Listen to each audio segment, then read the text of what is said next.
Costco, always grab a cart.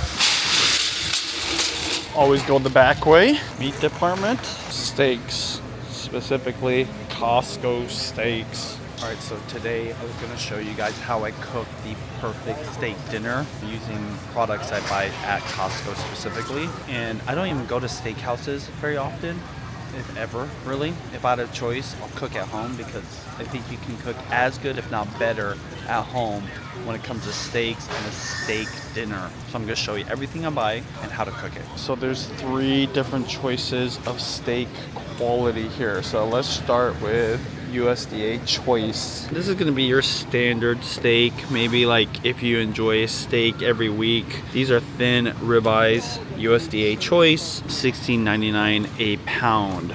These are decent. You can make them good. Maybe put some good, herbs on them, lots of butter, sauce. Pretty good deal. Look at this. You're gonna get really thin ribeyes here. About, what is this, 8, 9 of these for $60. Still kind of pricey in my opinion compared to what else you can get that's even better. USDA Prime. Now this is kind of my go-to.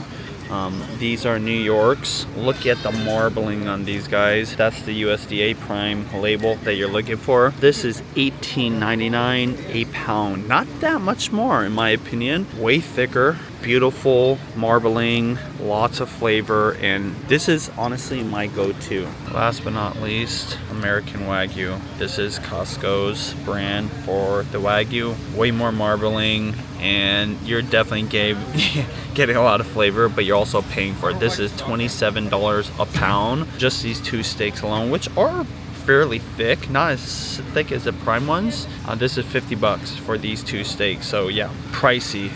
This is a special occasion, or if you want to just show off to somebody, honestly, stick with the prime. Even if I'm like hosting somebody that's a special guest, or I'm trying to show them a good dinner, USDA Prime is all you need in my opinion. Now sometimes I still buy the Wagyu, but this is plenty good. I'm gonna show you how to make this even better, because if you buy this 1 or 2 days before and do this one trick I'm gonna show you at home, you're gonna make this literally 10 times better. Come early because look what I found. Some Tomahawks, baby. Oh my gosh, I'm totally gonna buy this because this is just purely to show off. But yeah, this is a ribeye with the bone on it, and just this one steak alone is $67. Now this is $18 a pound, which is actually a really good deal. Probably because you're paying a little bit for the bone, but the meat around the bone is always the best. So I'm gonna buy one of these for sure. I'll put this in the cart.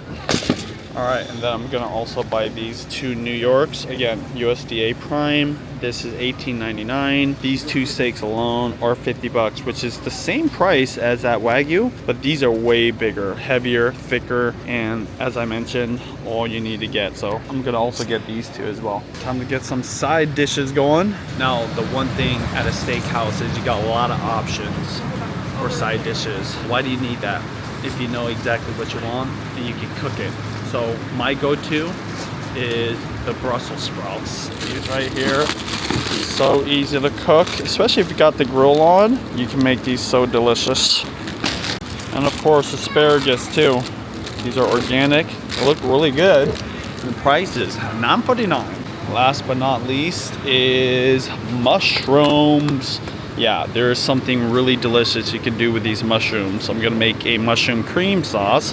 I'm gonna show you a little trick to make these super delicious. So this will be my last side dish. Grab yourself a bag of onions too. And I'm a beer guy, so this is the best beer for the best price. Deschutes Brewery Lager, $14. Best craft beer you can buy for the money.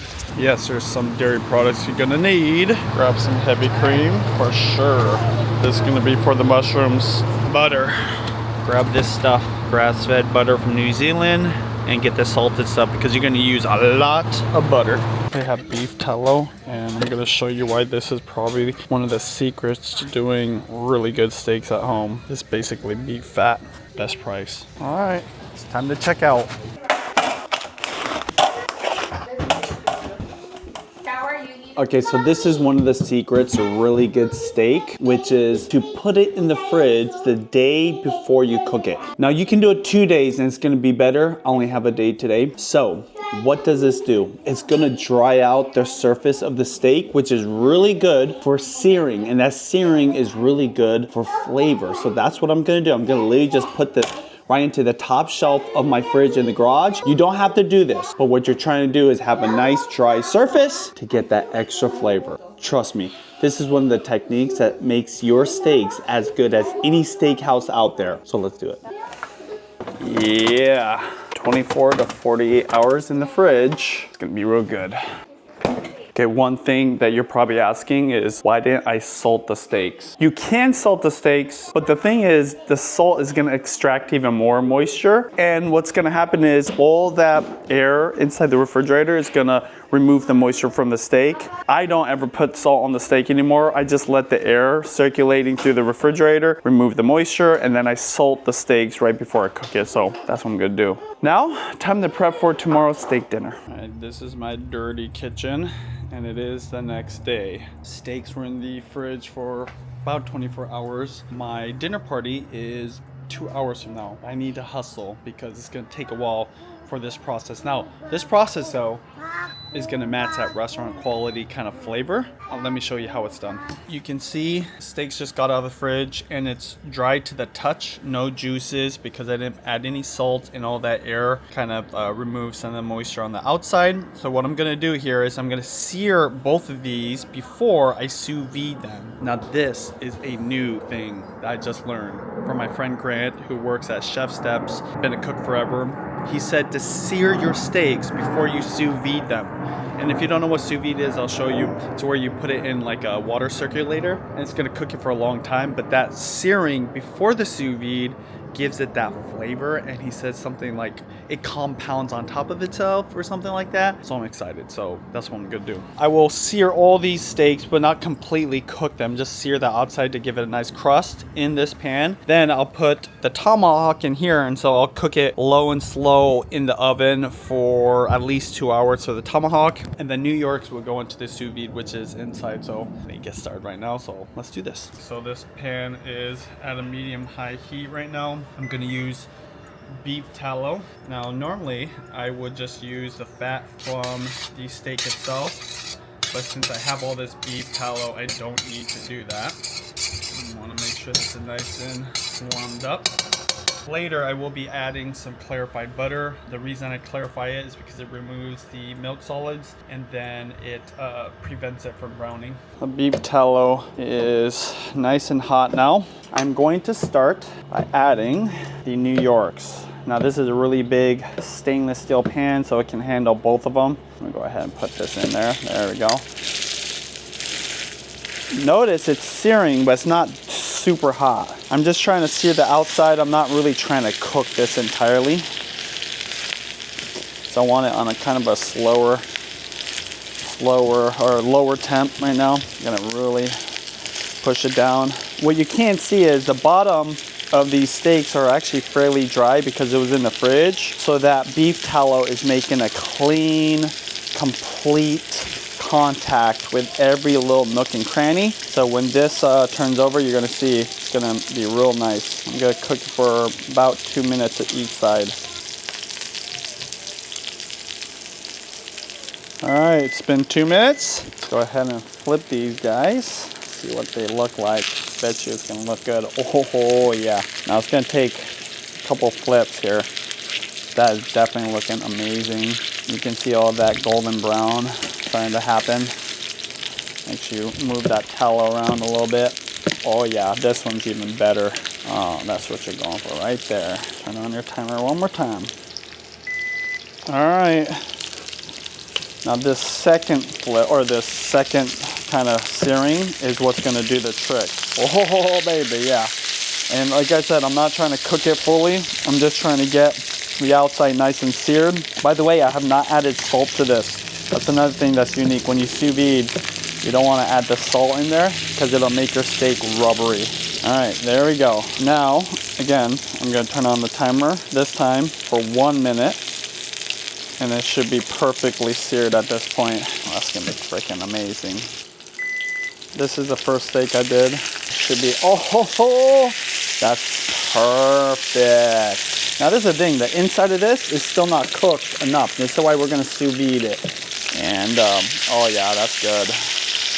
But that sear is just literally perfect right now. One more minute, and then these two can be set to the side. And then I'll start on the tomahawk.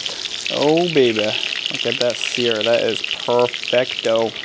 Okay, these have seared plenty. I am going to add these to a rack like this because it's really important that this cools before I put it into the Ziploc bag, which is gonna go into the sous vide. But these are not done yet. Next, I'm gonna go ahead and cook this guy up. Okay, similar to the New Yorks, which are just resting over here, by the way. Just gonna lay it right in. No salt, no pepper. Go right on in like this. Now the only downside with this is it's not gonna hit every little inch of it. The bone prevents it, but that's all good. Set the timer for 2 minutes. I'm gonna turn up the heat a little bit more. Cause it's thicker, it's gonna just need a little more oomph. All right, time to do the other side. Be careful if you're using the bone to flip because sometimes it will get hot. Oh my God, look at that. Okay, there we go. There we go. There we go. There we go. There we go. There we go. Go, go. This is the second side. Oh my God, look at that. That's exactly what's wrong right there. Woo-hoo-hoo. I did add some garlic there, which I'll add to the sous vide. I want it in this one just to get it flavored a little bit. Oops.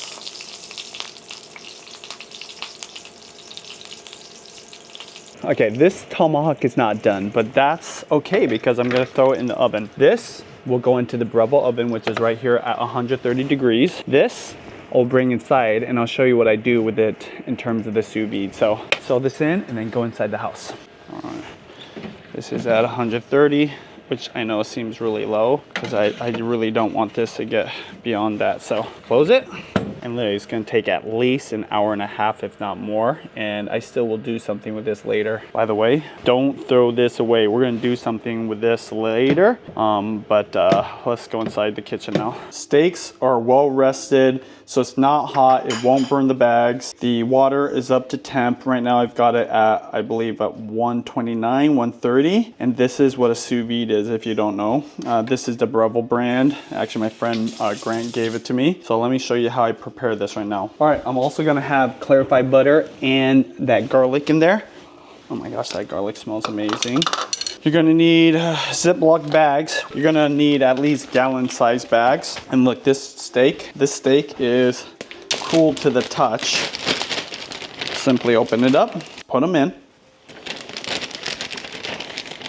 I'm gonna scoop out a little bit of this clarified butter. This is clarified butter from salted butter, so there is some salt. You don't want to add any extra salt in here, by the way. Now, one thing you could do, you know, now that I think about it, I'm gonna add some flavors into it. I'm gonna add some of that garlic. I just want to extract a little bit of that flavor. I'm also gonna add a little bit of garlic powder for added garlicness, not that much. And honestly, that is it. That butter is gonna kind of work its way around it. And the magic of this is the searing. This is something I learned from Grant. That searing, the steak is gonna bathe itself inside of that seared flavor with that butter and the garlic and some of the garlic powder, and it's gonna just be so good. And gonna sit in here for at least an hour. So hopefully this turns out good because got some guests coming in literally like an hour and 15 minutes. I'm gonna do it with this. I'm gonna seal this one up, do this one, and then put it into the sous vide. Okay, a little trick here. If you have a proper machine to like bag these up that actually like removes the air, that's great. What I do, I don't know if this is good or not, I just suck that air out. You don't want any air in there. There you go. It literally should look like this. Okay.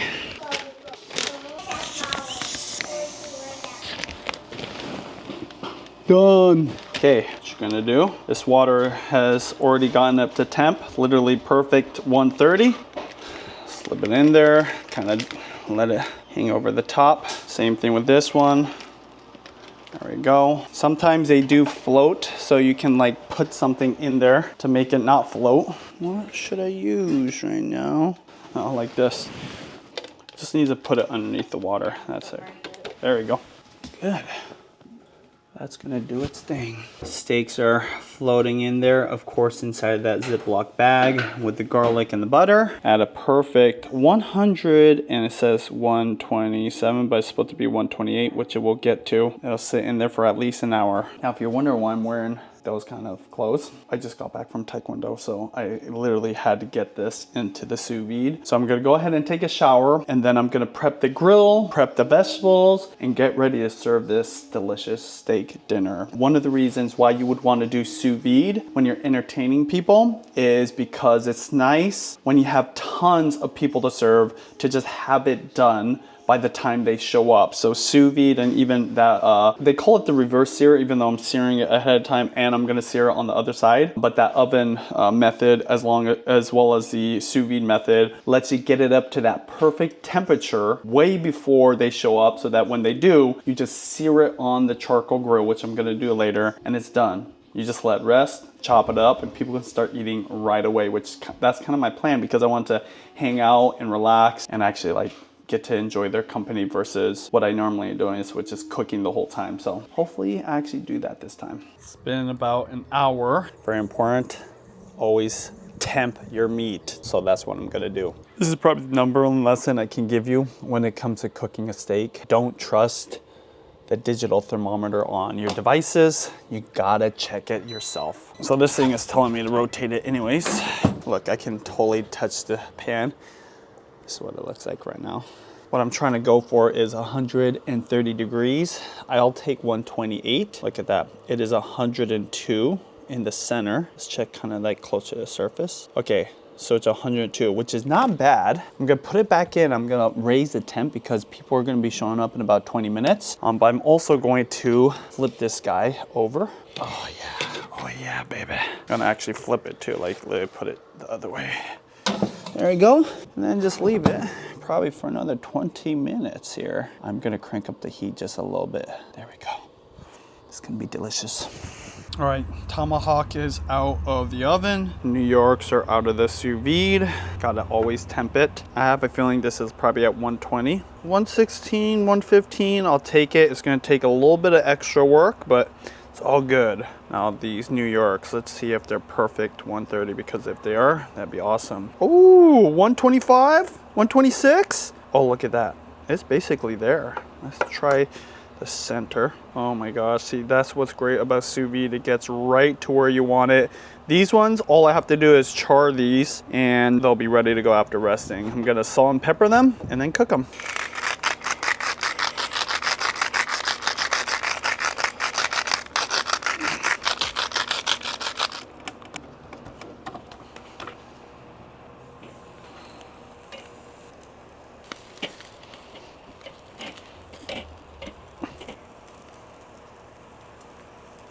Those ones aren't done. I'm gonna temp them here in a second. Now the tomahawk. Now this guy is gonna take a lot more time, and you have to watch this because it will flare up from all the fat. That's all good. I'm gonna actually cover this and let it kind of cook all over. So it also cooks everything around the bone, because this is probably pretty rare right now. Another good thing about covering it, gets rid of the flare-ups to a certain degree. Still pay attention to it, but if you cover the holes up, then you're gonna get the searing, plus you're also gonna get the ambient temperature, because remember, this steak is not quite to where I want it, which is probably 130, 135. All right, let's check on it.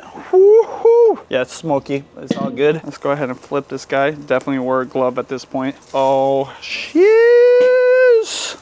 That is literally perfect. That's exactly what you want. Get your lid, cut off the air, and watch this, watch this, watch this. Not too bad. This is a little probably on the darker side, but it's char. It's all good. It will cover it right away though. All right, everyone's hungry, but look at this. It's done. I temp the tomahawk. It's a perfect 135, maybe 130 in some places. I'm gonna let it rest. This has been resting, so I'm gonna go ahead and chop it up and start serving people. There we go. First one up. Got my knife. that Matt gave me. Oh, baby. Oh, baby. Now, as it was resting, it was definitely cooking a little bit more, but you can still see it's got kind of like maybe a medium in the center for this one. This is fine because there's a lot of fat in this. Ideally, you'd want it a little bit more rare, but it'll be good. There we go. There we go. This over this way. Grab the next one. This one will be a little bit more rare.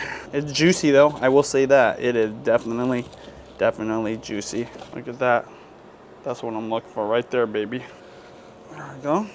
Okay, something that I do, it's a little extra. I like to take a little bit of the clarified butter and put it right over the top. This is just gonna make it extra delicious. There we go. Okay, on top of that, because I never put any pepper on because I don't want it to burn, just put pepper right over the top. And then people can add more salt if they want. There we go. All right, I'm about to cut this bad boy next. It is perfect. I'm also cooking some Korean barbecue right now. This has been marinating for a day. Just a homemade mix, soy sauce, sugar, sake, mirin, garlic, gochujang, sesame oil, and sesame seeds. So yeah, so really easy to prepare a tomahawk. Cut along the bone, just like so. Never ever throw this away. Always leave it for that good stuff. Oh yeah, see that chunk?